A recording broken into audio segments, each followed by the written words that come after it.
he said. "Machine's on the blink. Need to go to the laundrette." Cakes ducked under the bar flap and disappeared. Lewis knew what he was doing. He was opening the safe, which was set in the floor behind the bar. Except he wouldn't, at the moment, need the combination. "Oh, well," Cakes's voice came up from behind the bar. "Make sure you're back for opening time, on the fucking dot. I heard that you were late opening yesterday and—" There was a half-empty bottle of Bell's on the bar. Lewis reached for it and held it by the neck like a weapon.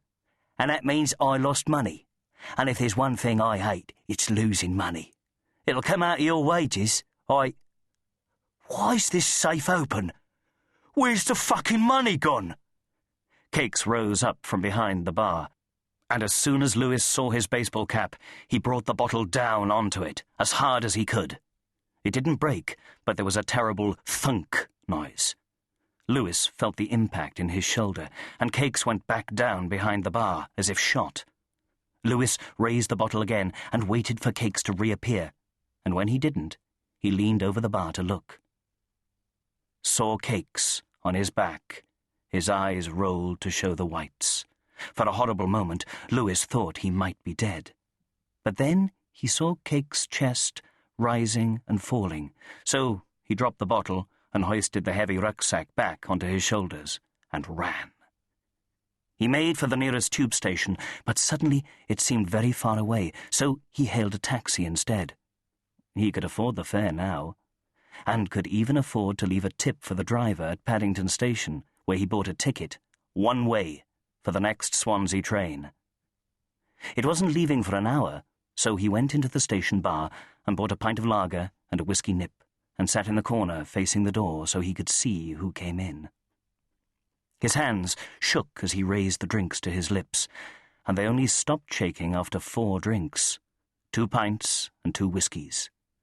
The rucksack he held on his knee, protecting it with an arm as he might protect a child. His knees twitched. He chain-smoked cigarettes and drummed on the tabletop with his fingertips, and his nerves screamed. He thought of sausage rolls that dripped blood.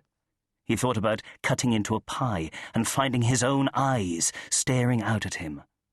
He thought of Cakes, big man Cakes, and his fury when he regained consciousness. And when the Swansea train was announced over the tannoy, Lewis ran onto it and found a seat. Only when it began moving was he able to relax again. As he moved out of London, he felt himself calming down, felt his heartbeat returning to normal. He took out his mobile phone and tapped a number into it. The old man answered. "Hello?" "It's Lewis. I'm on the train and I'm coming home. I'll be there in a few hours." "You okay, son? You sound upset." "I'm okay." "You sure? You don't sound okay. What's wrong, boy?" Nothing. I'm fine. I've just..." "Just what?" "Nothing. I'll tell you when I get there, in a few hours." "Okay, son. Bring yourself back home. It's been too long." "It's okay, Lewis. Whatever it is, bring it back home and we'll sort it out." Lewis hung up and sat back to stare out of the window. The old man's voice echoed in his head, which was spinning due to the booze. He thought of green hills and small white houses. He thought of his mother's gravestone in the churchyard on the hill that overlooked the village. He thought of his brothers, and he thought of Manon. More than anything, he thought of Manon. Her skin and her smile and her eyes. He thought of Cakes and the Queen's Head pub and London, and how happy he was to be going away from all of that. He'd never go back there again. Tiredness came on him. His eyes started to close. He put the rucksack on his knee and wrapped one of its straps tightly around his wrist. He leaned his head against the window and closed his eyes. By the time the train reached Reading, he was fast asleep, dreaming of the place he was aiming for, the place he still called home. Chapter 2.